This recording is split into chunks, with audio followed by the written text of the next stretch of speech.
नमस्कार। तो बढ़ते हैं कहानी में आगे चल के अगले भाग के साथ।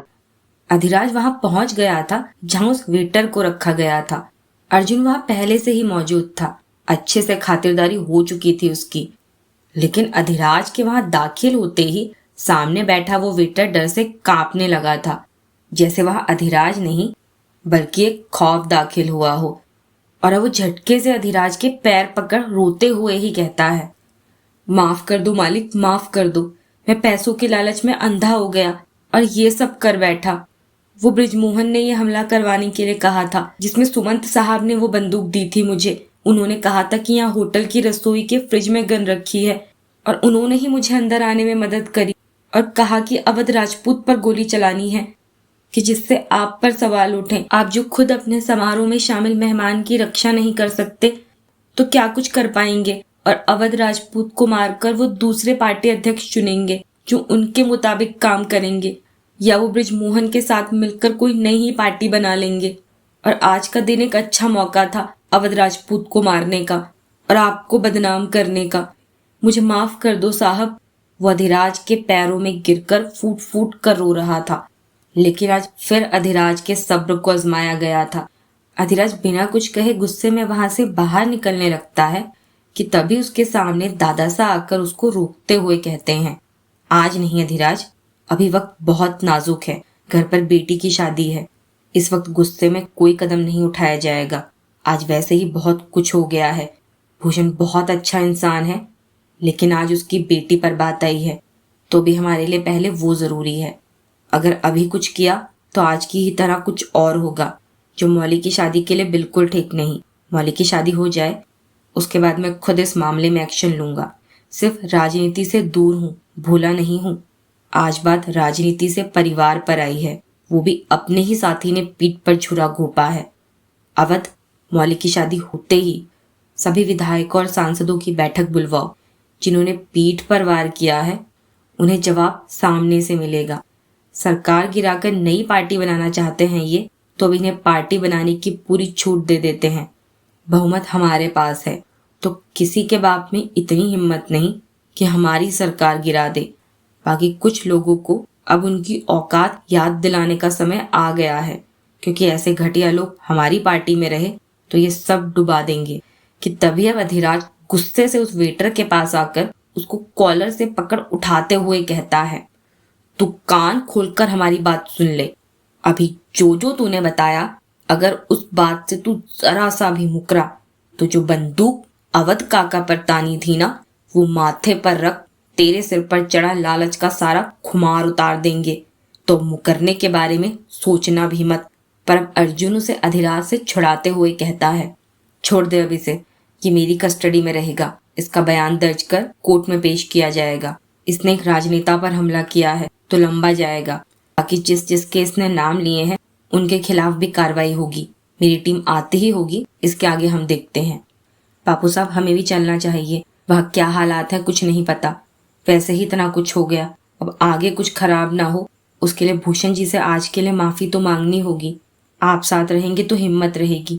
अर्जुन तो यहाँ सब संभाल रहा है, तो नकुल, अधिराज, चलो बेटा, वहां सब इंतजार कर रहे होंगे।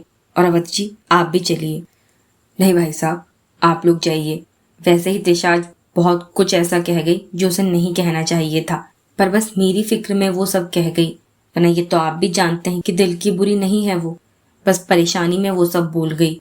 उसके लिए मैं माफी चाहता हूँ और कल मिलकर भूषण जी से भी माफी मांग लूंगा। बहुत परेशान थी वो, तो मैं उसे आज अब घर ले जाना चाहता हूँ। आप लोग भी अब सबसे मिलिए, मैं चलता हूँ। अवध जी दादा सा और अखिलेश जी के सामने हाथ जोड़ते हुए कहते हैं, तो नकुल और अधिराज भी उनके पैर छूते हैं। तो वो दोनों के सिर पर हाथ रखते हुए कहते हैं, महादेव रक्षा करें। जिसके बाद अवध जी जल्दबाजी में वहां से निकल जाते हैं। तो दादा सा और अखिलेश जी भी वहां से बाहर की ओर आ गए थे। अधिराज और नकुल भी उनके साथ बाहर आ जाते हैं। मुकुल वहीं अर्जुन के साथ था, पर अब अपने पापा के साथ बाहर निकलते हुए त्रिशा अंदर की ओर जाते अधिराज और नकुल से मिलती है। पर वो दोनों उससे कोई बात नहीं करते, बस सीधा वो दादा सा और अखिलेश जी के साथ आगे बढ़ जाते हैं। तो अधिराज नकुल से कहता है, भाई साहब, त्रिशा आए दिन सिर्फ गलतियां ही कर रही है। आज भी उसने इतना कुछ कहा मैथिली को, जबकि आज उनकी ही वजह से अवध काका को बचाया जा सका। लेकिन अवध काका का प्यार कुछ ज्यादा ही अंधा नहीं है कि अपनी बेटी की गलती को भी वो नजरअंदाज कर गए। साफ दिख रहा था कि उसके आंसू झूठे हैं, लेकिन फिर भी वो उनको सच्चे लगे। और ये त्रिशा हर बार करती है। अपनी और सारी अटेंशन कैसे पानी है कि वो बहुत अच्छे से जानती है। वो तो बचपन की आदत है उसकी, पर ये बहुत गलत है। किसी का दिल दुखा फिर खुद ही खुद को विक्टिम बना लेना, ये बिल्कुल सही नहीं है अधिराज। मासा हमेशा चाहती है कि त्रिशा हमारे घर बहू बनकर आए, लेकिन आज तक मैंने तुझे कुछ कहा नहीं। लेकिन आज अपने मन की एक बात कहूँ, मैं ये नहीं कहूंगा कि त्रिशा अच्छी लड़की नहीं है, लेकिन तेरे लिए अगर मैं कोई हमसफर चुनूं तो त्रिशा मेरी पसंद कभी नहीं होगी। ये मेरी सोच है, क्योंकि तेरा और उसका कोई मेल नहीं है, न विचारों से न आदतों से। तेरे लिए वो सही है। वो तुझको एक आम इंसान की नजर से भी तो देखे। सिर्फ तेरे रुतबे में जो तेरी पहचान ढूंढ रही है वो जीवन साथी कैसे बनेगी? क्योंकि जिंदगी उसे तेरे साथ बितानी है, तेरे रुतबे के साथ नहीं। बाकी सबको ये लगता है कि तू भी उसे पसंद करता है। अगर ऐसा है तो भूल जाना मेरी बात को, क्योंकि शायद तेरी नजरें उसमें वो खूबी देखती होंगी जो मैं नहीं देख पाया। और लोगों की खूबियां तो ज्यादा बेहतर अच्छे से पहचान लेता है। मैं तो बस इतना कहना चाहता हूँ कि जैसे मेरे लिए अनुष्का और मौली के लिए शेखर हमारे बेहतरीन जीवन साथी हैं, वैसे ही मेरे भाई के लिए भी ऐसा ही कोई जीवन साथी हो। अगर तेरी नजरों में वो त्रिशा है तो हम भी खुश हैं, क्योंकि मेरा भाई खुश रहे, बस हम यही चाहते हैं। और महादेव हमेशा तुझे सिर्फ अच्छा ही देंगे। नकुल मुस्कुराते हुए अधिराज के कंधे पर हाथ रखता है तो अधिराज सिर्फ मुस्कुरा देता है। दादा साहब, अखिलेश जी, नकुल और अधिराज अंदर आ गए थे, जहां वो ये सोचकर आए थे कि उन्हें भूषण जी उनसे नाराज मिलेंगे और किस तरह उन्हें क्या कहकर वो मनाएंगे।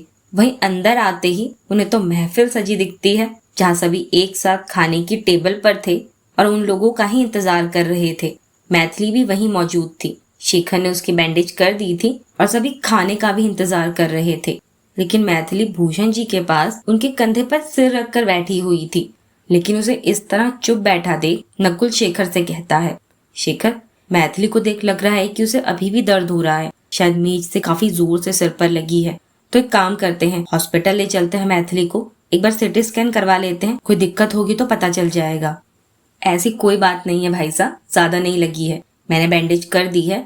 और यहाँ दिक्कत चोट की नहीं है, बल्कि दिक्कत तो ये है कि इस तरह कल संगीत में कैसे आएंगी मैथिली जी। हाँ, तो इतना बड़ा बैंडेज कर दिया भाई ने और माथे पर इतना बड़ा घाव का निशान बन गया है, तो निशान के साथ संगीत में कैसे आऊंगी मैं? और दर्द की दिक्कत नहीं है भाई साहब, ये निशान की दिक्कत है। अब क्या अपने भाई के संगीत में ऐसे चोट लेकर घूमूंगी मैं? मुझे तो उस वेटर पर इतना गुस्सा आ रहा है ना कि महादेव करे जब उसकी शादी हो तो उसका पूरा चेहरा फोड़े फुंसियों से भर जाए, वो दुनिया का सबसे बदसूरत दूल्हा बन जाए, उसे देख उसकी दुल्हनी भाग जाए। मैथिली बुरी तरह चिढ़ते हुए कहती है तो सुधा जी हंसते हुए कहती हैं, हो गया, अब कितना कोसेगी उसे? और अभी शेखर दवा दे देगा तुझे, देखना सुबह तक तेरा घाव बिल्कुल ठीक हो जाएगा और कल भी सबसे प्यारी मेरी बच्ची ही लगेगी, पक्का। पर अब भाई से वादा लो कि कोई ऊट पटंग दवाई नहीं देंगे मुझे, अगर इनकी दवा से पिंपल आ गया तो। वैसे तुझे आज नींद की गोली ही दूंगा मैं, जिससे तू पूरा दिन पूरी रात सिर्फ सोती रहे और सिर्फ आराम करे, वरना कल फिर इधर उधर भागती रहेगी और चोट खाती रहेगी। तो तेरे लिए सिर्फ नींद की गोली बेस्ट है। शेखर क्यों परेशान कर रहा है उसे? और मैथिली, कल तक तेरा घाव सूख जाएगा, तू मत खाना इसकी दी दवा। अभी मैं तेरे इस घाव पर हल्दी लगा दूंगी और हल्दी वाला दूध पीकर तू सो जाना, तेरा दर्द भी ठीक हो जाएगा और कोई साइड इफेक्ट भी नहीं होगा। उपासना जी मैथिली से कहती है तो मैथिली खुशी से हाँ में सिर हिला देती है। पर तभी अब दादा सा मैथिली के सिर पर हाथ फेरते हुए कहते हैं, मैथिली तू ठीक है ना बेटा? ज्यादा गहरा घाव तो नहीं है? भूषण माफ करना, हमें आज जो हुआ वो नहीं होना चाहिए था। बेवजह मैथिली को इतनी चोट आ गई। हाँ भूषण जी, पता नहीं कैसे ये हादसा हो गया और त्रिशा की ओर से भी हम माफी मांगते हैं। वो बस अपने पापा के लिए थोड़ा ज्यादा पॉजिटिव हो गई और वो सब कह गई, वरना बच्ची बहुत समझदार है, पर आज ना समझी कर गई। अवध जी भी आपसे खुद माफी मांगना चाहते थे, लेकिन अभी उन्हें घर जाना पड़ा तो वो यहाँ आ नहीं पाए। जिस पर भूषण जी दादा सा और अखिलेश जी का हाथ पकड़ते हुए कहते हैं, आप लोग क्या पराया समझते हैं हमें, जो छोटी छोटी बातों पर इतना परेशान हो जाते हैं? अभी माँ सा और भाभी सा भी यही बातें कर रहे थे। अरे अनहोनी थी जो महादेव की कृपा से बिना कोई नुकसान किए टल गई। ऐसा तो कहीं भी हो सकता है। और मैथिली को इतनी चोट नहीं आई है। इतनी चोट तो ये घर पर चलते फिरते लगा लेती है। पर क्या आप इसे अपना नहीं मानते जो आप बार बार माफी मांग रहे हैं? कैसी बात कर रहे हैं भूषण जी? जैसी हमारे लिए मौली वैसी ही मैथिली। अरे आज यहाँ एक बड़ी अनहोनी होने से बचाई है इस बच्ची ने, वरना आज तो अनर्थ ही हो जाता, बहुत कुछ दांव पर लग जाता। ऐसा कुछ नहीं होता अखिलेश जी। जब महादेव का आशीर्वाद और हमारा पूरा परिवार हमारे साथ है तो कोई अलाबला हमारे आसपास फटक भी नहीं सकती। और अब इतना परेशान मत हुआ कीजिए। मेरे डॉक्टर अखिलेश सूर्यवंशी जो बेस्ट कार्डियोलॉजिस्ट हैं, उन्होंने मुझे कहा है कि स्ट्रेस लेने से दिल कमजोर होता है और स्ट्रेस से कमजोर हुए दिल की कोई दवा नहीं। तो आप भी मेरी तरह उनकी ये बात मानिए। भूषण जी हंसते हुए कहते हैं तो अखिलेश जी भी उन्हें गले लगा ठहाका मारकर हंसने लगते हैं। बाकी सब भी हंस रहे थे कि तभी अब अधिराज मैथिली से कहता है, मैथिली आप ठीक है ना? मतलब सच में आपको दर्द नहीं हो रहा? अगर आपको कोई तकलीफ हो रही है तो हम हॉस्पिटल चलकर चेकअप करा लेते हैं, ज्यादा वक्त नहीं लगेगा। पर अधिराज का ये इतने कंसर्न के साथ कहना मैथिली की तो जान ही ले गया था। वो जवाब तो क्या दे, बस उसे मुस्कुराते हुए एक टक देख रही थी कि आज तो मैथिली गई। लेकिन अब वो भी मुस्कुराते हुए ही कहती है, मैं सच में ठीक हूँ, इतना नहीं लगा मुझे। पर अवध अंकल तो ठीक है ना? मैंने इस तरह त्रिशा मैम से ऊंची आवाज में बात की तो उनको बुरा तो नहीं लगा, पर मैंने जानकर नहीं किया। वो भाई से कितनी ऊंची आवाज में बात कर रही थी, और भाई से कोई ऐसे बात करे मैं बर्दाश्त नहीं कर पाती। अवध काका ठीक है और आपने कुछ गलत नहीं कहा, जो सच था वही कहा। शेखर से इस तरह बात करने का हक नहीं रखती हैं वो, तो आपको ये सोचने की जरूरत नहीं कि आपने कुछ गलत कहा। अधिराज मुस्कुराते हुए कहता है तो मैथिली तो ये सुन जैसे सातवें आसमान पर थी। जिस पर वंदना उससे इशारे से पूछती है कि मन में लड्डू फूट रहे हैं, तो मैथिली भी हाँ में सिर हिला देती है और फिर दोनों नीचे मुंह कर हंसने लगती हैं कि तब तक सभी के लिए खाना आ गया था। आज मैथिली को खाना सुधा जी खिला रही थी। शेखर और मौली साथ बैठे खाना खा रहे थे। सभी साथ में बातें हंसी मजाक करते खाना खा रहे थे। और अब खाना खाकर सब अब आराम करने अपने अपने कमरों की ओर जाने लगते हैं, क्योंकि सब बहुत थक गए थे और आज जैसा सब रहा था उसके बाद सभी को आराम की जरूरत थी। वहीं शेखर मौली को भी आराम करने का कहता है तो मौली उसे गले लगाकर गुड नाइट कहती है और मैथिली को आराम से उसके कमरे में छोड़ याद से दवा भी देने के लिए कहती है। शेखर भी मैथिली को लेकर उसके कमरे की ओर आ जाता है। वो मैथिली को चेंज करने का कह अपने कमरे से उसके लिए दवा लेने चला गया था कि तब तक उपासना जी मैथिली के लिए हल्दी का लेप लेकर आ जाती हैं। उसे लगा फिर वो उसे हल्दी वाला दूध भी पीने को देती हैं, जिसके कुछ देर बाद अब दवा लेकर वो आराम से सो गई थी। वही सब अपने कमरों में चले गए थे, लेकिन अधिराज, अर्जुन और मुकुल अभी भी गार्डन एरिया में थे। अधिराज अर्जुन से वेटर के बारे में पूछ रहा था। वेटर को मैंने पुलिस स्टेशन भिजवा दिया है, FIR जल्दी दर्ज हो जाएगी, फिर कोर्ट में पेश किया जाएगा उसे। तब तक मौली की शादी भी हो चुकी होगी तो कोई दिक्कत वाली बात नहीं होगी। और अब तू भी सो जा, सब ठीक है। वो मेरी कस्टडी में है, जहाँ से ना वो खुद भाग सकता है और ना उसे कोई भगा सकता है। तो अधिराज हाँ में सिर हिला देता है कि तभी अधिराज मुकुल को देख मुस्कुराते हुए कहता है, क्या बात है मुकुल, हम देख रहे हैं कि जब से मैथिली की शाबाशी मिली है तुम्हें, तुम्हारे चेहरे से मुस्कुराहट गायब ही नहीं हो रही। पर अधिराज के ऐसे कहने पर मुकुल हंसते हुए कहता है, सर आज पहली बार कुछ कर दिल से खुशी मिली है कि किसी ने इतने अच्छे से हमें शाबाशी दी है कि अब तो और दिल लगाकर काम किया जाएगा। आज तो सारे गार्ड्स भी बहुत खुश हैं कि किसी ने उनके खून की इतनी अहमियत जानी है। बुरा मत मानिएगा सर, लेकिन मैथिली मैम की तरह शाबाशी नहीं देते।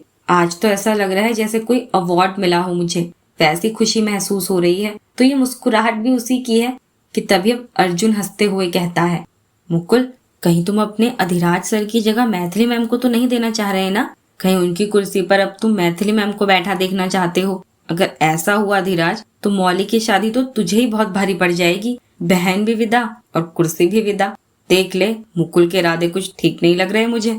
अर्जुन के कहने पर अधिराज और मुकुल दोनों हंसने लगे थे और फिर वो तीनों एक दूसरे को गुड नाइट कहकर अपने अपने कमरों में चले जाते हैं। लेकिन वहीं आज फिर अधिराज की वो मुस्कुराहट मैथिली की नींद उड़ा गई थी। वो सोना चाह रही थी पर सो ही नहीं पा रही थी। वो बस मुस्कुराते हुए उसकी बातें ही याद कर रही थी, जिसमें फिक्र थी और उन्हें सोचते सोचते वो खुद शर्मा जाती है और इन्हीं बातों को याद करते करते उसकी आंख लग जाती है और अब वो भी सो गई थी। आज सुबह से ही बाकी रस्मों की तैयारियां शुरू हो गई थी। संगीत शाम को था, लेकिन उससे पहले भी उनकी कुछ रस्में थी जो कुछ देर बाद शुरू होने वाली थी। भूषण जी अभी गार्डन में बैठे हुए थे। आज सुबह उन्हें अचानक कुछ घबराहट सी महसूस हो रही थी, तो शेखर उनका बीपी देख रहा था, लेकिन अभी तो उनका बीपी और पल्स रेट दोनों ही ठीक थे।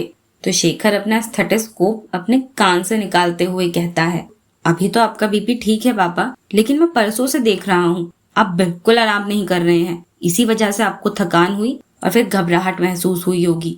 कल रात भी आप देर से सोए। जिस पर भूषण जी अपने कुर्ते की बाजू नीचे कर हंसते हुए कहते हैं, तो क्या अब अपने बेटे की शादी में 10 बजे ही सो जाऊं? हो जाती है थकान। और देख, मुझे हल्की सी ही घबराहट हुई, मैंने तुझे बताया ना। और अब तो बीपी ठीक है, तो क्या दिक्कत है? मैं ठीक हूँ शेखर। अच्छा संगीत है तो आज रात को फिर देर होगी, तो आज मैं पूरा दिन आराम करूंगा। तब तो अपने बेटे के संगीत में रात भर जाग सकता हूँ ना डॉक्टर साहब। भूषण जी के इस तरह कहने पर शेखर हंसने लगता है कि तभी शेखर अपनी कुर्सी से उठते हुए कहता है, पापा आप यहीं कुछ देर बैठो, जब नाश्ता लग जाएगा मैं आपको बुलाने आ जाऊंगा। तब तक मैं मैथिली को दिखाता हूँ, उसका घाव दिखाता हूँ कि सूखा है या नहीं, वरना वो फिर सब कुछ अपने सिर पर उठा लेगी। शेखर हंसते हुए ही जाने लगता है कि तभी भूषण जी उसका हाथ पकड़ते हुए कहते हैं, कमरे में नहीं है वो, सुबह जल्दी ही मिलन के पापा को देखने चली गई, जिससे कि यहाँ जल्दी वापस लौट पाए। वो अपने सारे दोस्तों के साथ गई है, आ जाएगी थोड़ी देर में। और मैंने देखा बहुत सूख गया है उसका घाव। अब तू भी जाकर तैयार हो जा, जो रस्में होनी है उनके लिए देर नहीं होनी चाहिए। तो शेखर हाँ में सिर हिलाते हुए वहां से अंदर की ओर चला जाता है।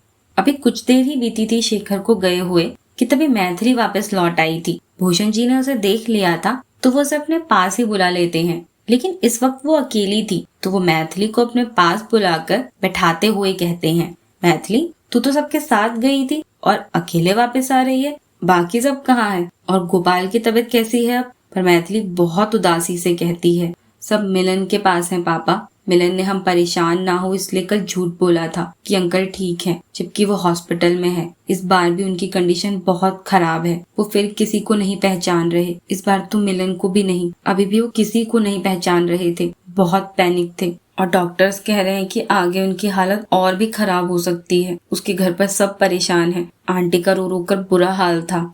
पर अब मैथिली अपने पापा का हाथ पकड़ते हुए कहती है, पापा क्यों मैंने मिलन को उससे मिलवाया? क्यों उसने मिलन का भरोसा जीता? उसे वो सपना दिखाया जिसे वो बीच में छोड़कर चला गया। आज अंकल की जो हालत है उसकी कहीं ना कहीं जिम्मेदार तो मैं भी हूँ ना। आज मुझसे भी नहीं देखी गई उनकी वो हालत, लेकिन पापा फिर भी मिलन या उसके परिवार ने कभी मुझ पर कोई आरोप नहीं लगाया। आज भी उसने मुझे वापस भेज दिया क्योंकि मेरा यहाँ होना ज्यादा जरूरी है। पापा थोड़ा सा सब ठीक होता दिखता है, फिर सब खराब क्यों हो जा रहा है? ये कहते हुए मैथिली की आंखों से आंसू गिर रहे थे, तो भूषण जी उसके सिर पर हाथ फेरते हुए कहते हैं, जब लगता है कि हर बात सिर्फ बिगड़ रही है, जो थोड़ी सी उम्मीद नजर आई वो भी खत्म होती नजर आए, तो समझ जाओ कि अब परीक्षा का समय बस खत्म होने को है और जीत बस हमसे कुछ ही दूरी पर है। तो जैसे बहुत बुरे वक्त में भी तूने हिम्मत दिखाई है, तो जब सब ठीक होने को है तो हिम्मत क्यों हार रही है? जबकि हारना तो तुझे मैंने कभी सिखाया ही नहीं। तू हालात से नहीं बल्कि मिलन के पापा को देख डरी है ना, क्योंकि आज तेरी आंखों में वही डर है जो मैं तब देखता हूँ जब तू मुझे तकलीफ में देखती है। तो तब जैसे अपने भाई के साथ तू खड़ी रहती है,